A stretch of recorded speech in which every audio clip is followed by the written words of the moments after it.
Finally, the shift's over. Can't wait to get home. Lucky you, who knows what I have waiting for me at home. This is Catherine. She works as a concierge at a 5-star hotel in Santa Monica. She made good money here and was pretty settled in her life. When she first came to the city, she moved into a small bungalow by the waterfront with 3 other roommates. It sure sounded nice waking up to the sounds of the waves, the seagulls every morning, but it wasn't. Catherine was going crazy living with a bunch of crazy women. Let's just take this morning, for example. Catherine had gotten up 1 hour early to get her outfit ready because a very famous author was to book in today and she had to be in her best to greet him. She hopped into the shower, dried off, searched for her perfume, but couldn't find it. Tried to put on some makeup, but her makeup kit was almost empty. And to much surprise, when she stepped out of her bathroom, her suit was missing too. "Where's my suit?" That's when she heard heels tapping outside and the front door slammed shut. Boguslava. Catherine watched out the window as her roommate Boguslava strutted out wearing her designer Hervé Laurent suit. She should have known this was something Boguslava often did. Boguslava moved here from Russia, to follow her dreams of becoming a model. She was super gorgeous, really tall, and everything about her was picture perfect, except for the part that she was broke. She liked using all of Catherine's things, and having that heavy Russian accent made it difficult to communicate that Catherine wanted privacy. "That is very nice dress. I will wear it tomorrow, okay, Kasarin?" "Oh no, Boguslava, I wish I could give it to you, but I have a party tomorrow." "That is great idea, Kasarin. Wish granted. There are many rich men at the party. I wear this and come with you."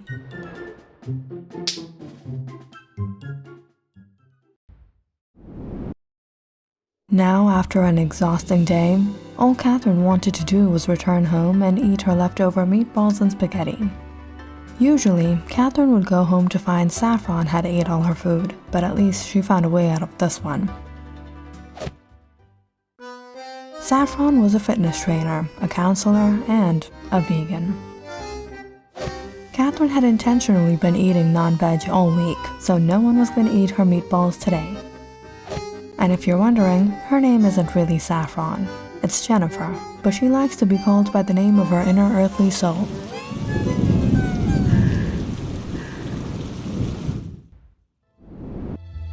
Catherine slowly opened the door and sneaked in.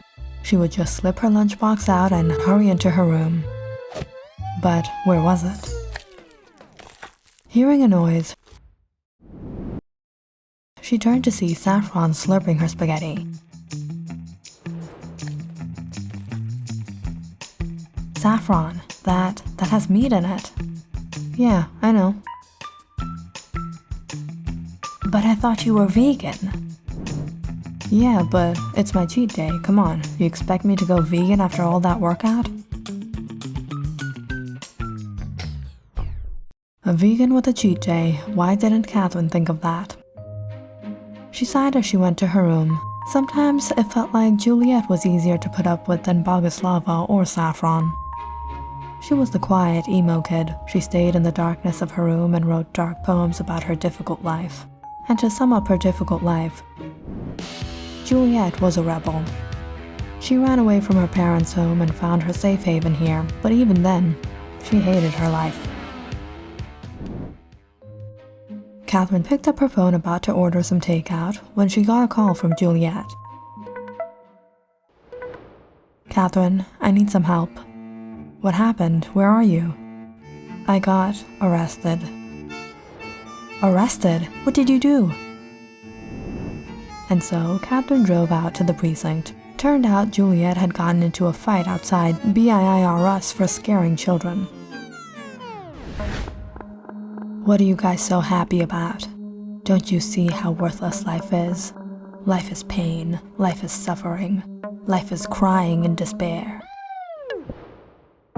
Mom, she's weird. But that wasn't the only thing Catherine discovered at the precinct.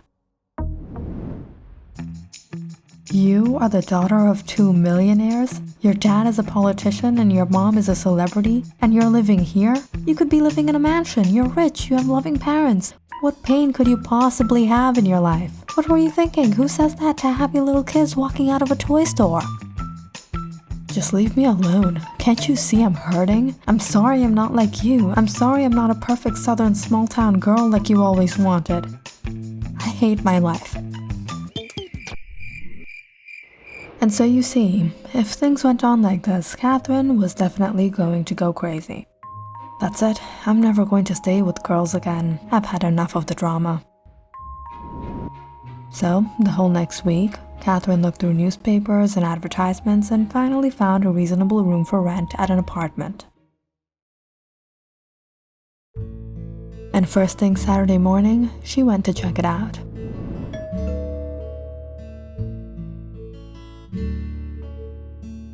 Are you here for the room? Yes, I'm Catherine Geller. Calvin, come in, I'll show you around. When Catherine stepped in, she was a bit confused to see the apartment was practically empty. Are you going to rent the apartment out to more tenants? No, just me, that's my bedroom, and you, that's your bedroom. We'll have to share the bathroom and the kitchen, but apart from that, you'll have your privacy. Catherine walked around the apartment, noticing a lot of paintings. Don't worry about these, I'll move them out of the way. No, that's alright. I hope you don't mind me asking, what do you do? I'm an artist. This is actually some of my work, and I also work a part-time job at an electronics store. You painted all these? Catherine liked the place, and Calvin seemed like a nice guy. He didn't have any furniture, but that wasn't really a problem, was it? There was more space for Catherine's stuff. And so, in just a few days, Catherine moved in. Calvin had been kind enough to help her out and bring up all her boxes and furniture. Thanks for everything. It's no problem. By the way, where's all of your furniture? I don't really watch TV, so I didn't get a couch. That's not weird, is it? I guess not, but is it okay if I use the space? Go ahead, it's laying empty anyways. Living with Calvin was great. There was no waiting for the bathroom for hours or having your clothes stolen in the morning. But some things about Calvin were really strange. Like the fact that Catherine just saw him take a whole bagload of ice to his room. What was that for? And the first morning at the apartment, she walked out to the kitchen seeing Calvin slide some toast off of an iron.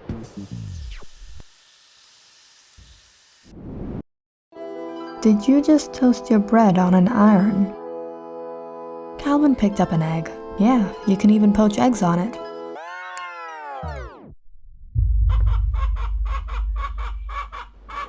Catherine stopped for a minute to soak it all in.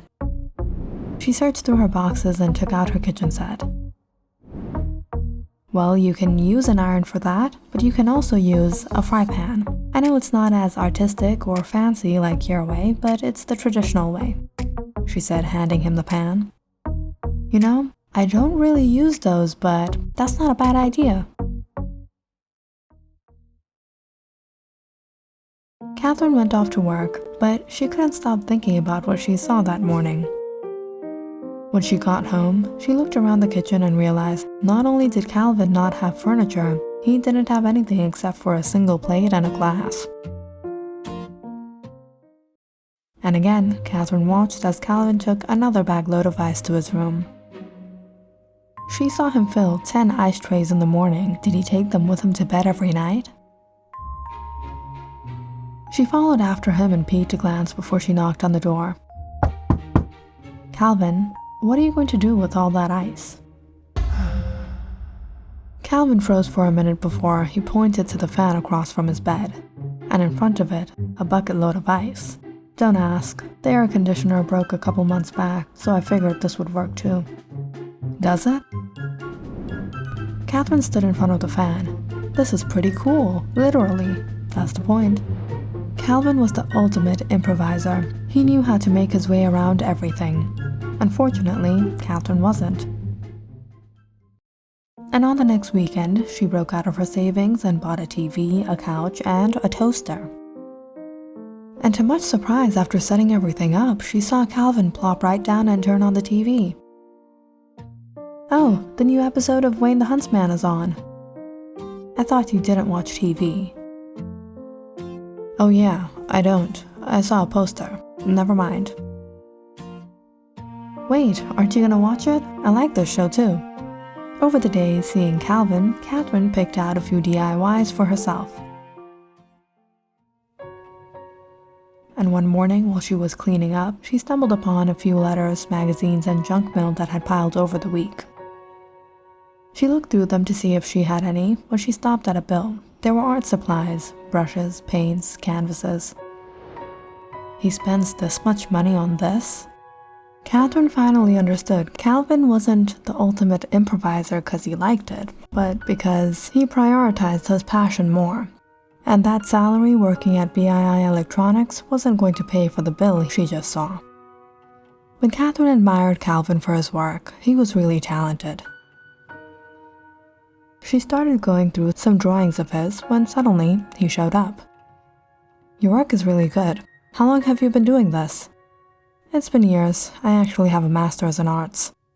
All right, you don't have to show off. I only have a bachelor's, okay?"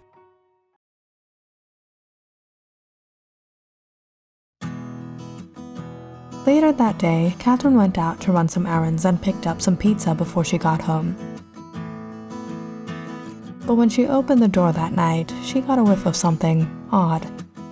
Calvin was in the kitchen again, cracking open a can of tuna and microwaving some potatoes.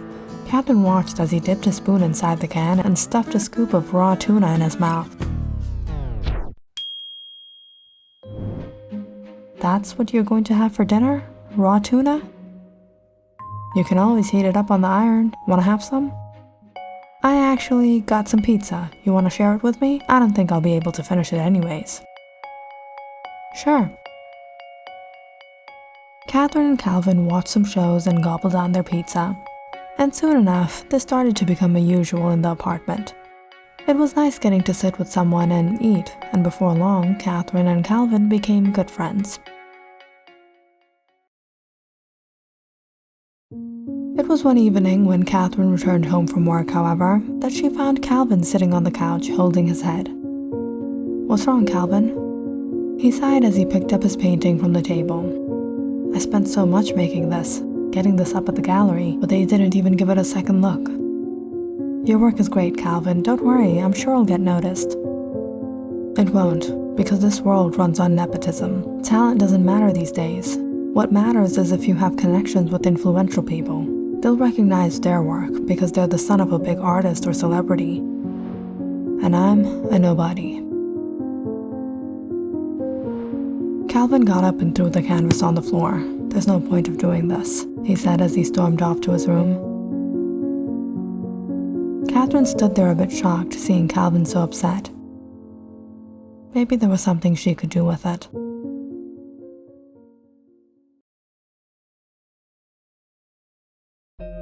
The next day, Catherine took the painting to the hotel, where she spoke to the manager about getting it hung up in the lobby. "All right." Throughout the day, many people stopped to take a look. But it was sometime in the afternoon, one of the guests stopped in front of it for quite some time before he went to the reception. "Excuse me, may I know whose painting this is?" "Just 1 minute, sir. I'll have to ask the manager." Catherine hurried to see the matter. "May I help you?" "Yes, I'm Jason Vanderbilt, owner of the Vanderbilt Design Company. I couldn't help but notice this painting. Would you be able to tell me the artist? It's absolutely amazing. This isn't a regular showpiece." "I actually got this from a friend. He's a painter, and this is just one of his many works." "Could you arrange an appointment with him?" "Absolutely." Mr. Vanderbilt was quite impressed with Calvin's paintings, and after looking through his portfolio, he wanted to buy the piece for an unbelievable price. "Mr. Ross, I'd like to launch your work at the BII galleries. Your paintings have a lot of potential, and I'm sure the art world would appreciate to see these." "Thank you, Mr. Vanderbilt. This really means a lot to me." When Calvin's paintings were showcased at the BII Gallery, not only did many people praise his work, but he started to make a lot of money from the ones he sold to rich businessmen, critics, and art fanatics. But now with the new fame, it seemed that Calvin barely had any spare time anymore. "Calvin, I got some takeout. You want to have dinner together?" "Sorry, Catherine, I actually have to go to this meeting. I'll probably eat out." "Oh, okay." "Hey Calvin, Wayne the Huntsman is on again. You want to watch?" "I'm kind of in the middle of something. Maybe later?" But it had been almost a month and Calvin was either busy with his clients or busy in his room. They didn't even have the time to talk.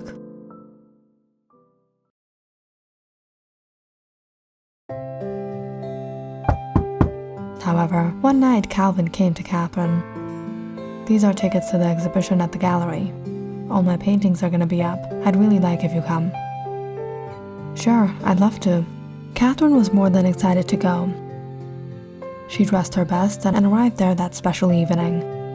But the gallery was packed with people, rich folks, reporters, journalists.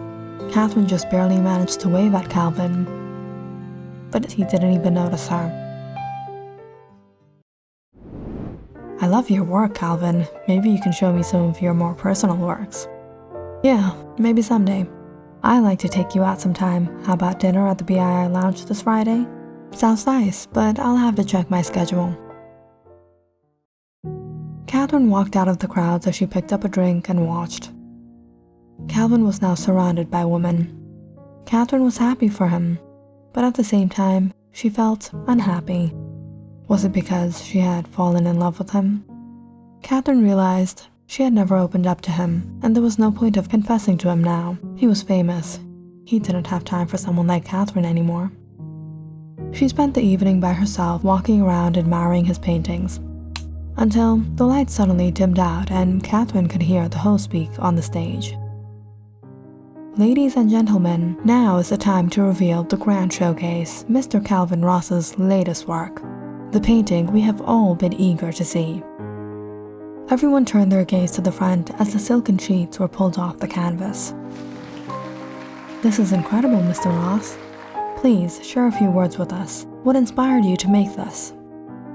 As Calvin took the microphone, Catherine walked through the crowds to get a glimpse, when she suddenly froze upon what she heard.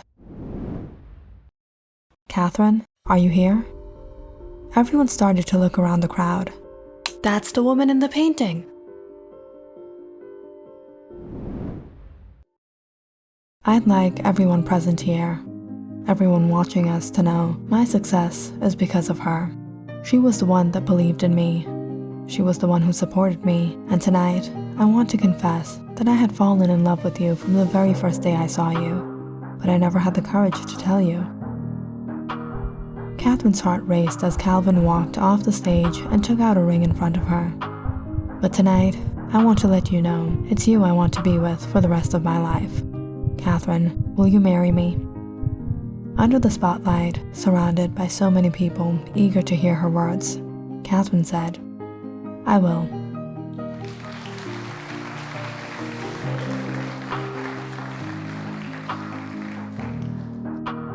Click on the subscribe button and check out more awesome videos on our channel.